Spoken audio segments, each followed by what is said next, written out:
Welcome to the Keepmoat Stadium. We're back in league action. Blackpool today. The season starts here. Championship football back in Doncaster.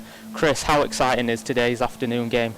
Oh, it's very exciting. After the Brentford game, it's just so good to be back here, and well, the pitch is looking a lot better, isn't it? But yeah, I think it's going to be an exciting season, to say the least. I mean, pre-season's been pretty decent for Doncaster Rovers. Unbeaten, going into the league campaign, playing good football. Paul Dicko's got this side playing really well.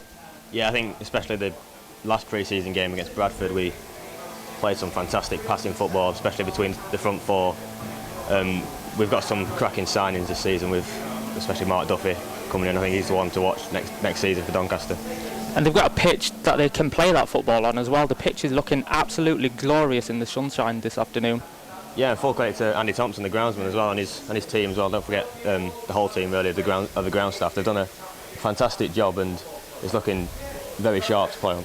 And it helps the players as well. When you've got a pitch that good and you want to play passing, fast attacking football, that's going to help them going out at 3 o'clock this afternoon. Yeah, you could tell that in the Motherwell game as well. They tried to pass it about a lot, and it really did work. Because if you looked at the end of last season, the ball wasn't sticking. They had to go along and try and hoop it forward, to try and get it to stick to Chris Brown, because playing it on the floor just wasn't an option. But now they've got that option, and Paul Dicko's looking to get his team to play that way. I mean, Paul he's admitted himself that he's worked the lads really well this pre-season to get them ready for this opening day fixture, and I think the lads are going to be in fantastic shape this afternoon, going out there after playing friendly games and going over to Portugal as well. Yeah, they can't wait. I think we've spoke to a few of them this pre-season. They just can't wait to get the proper games underway, because Paul Dicko has worked them extremely hard this pre-season, and I'd just say they're getting a little bit sick of the fitness programmes, is probably fair to say, but they're really looking forward to the games, and you can tell just the group of lads there, they're really positive this pre-season. Yeah, I mean, he has worked them really hard to get them ready for this season opener, sorry.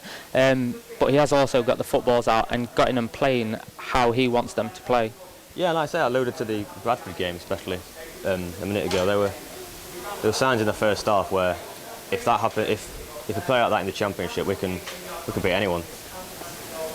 Going into this afternoon's game, then, having seen what you have seen, who would you have in your side to start? Well, obviously Ross Turnbull's going to be your first pick, because he's the only experienced keeper we've got, but what a signing that is as well. It's quite a big coup for Rovers to get a keeper who's won the Champions League. So I think he's going to be in there. And I think the attacking four of Coppinger, David Cottle, Mark Duffy and Chris Brown have got to be in there as well.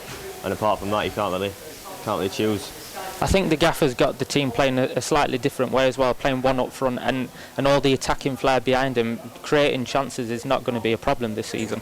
Oh, definitely not, because I think that also takes the pressure off the striker, because if you've got players like David Cottle behind you who are allowed a lot of freedom to play, they will score goals you'd hope every week. So it takes a lot of pressure off the striker, hopefully allowing then Chris Brown to have a bit more freedom to score goals.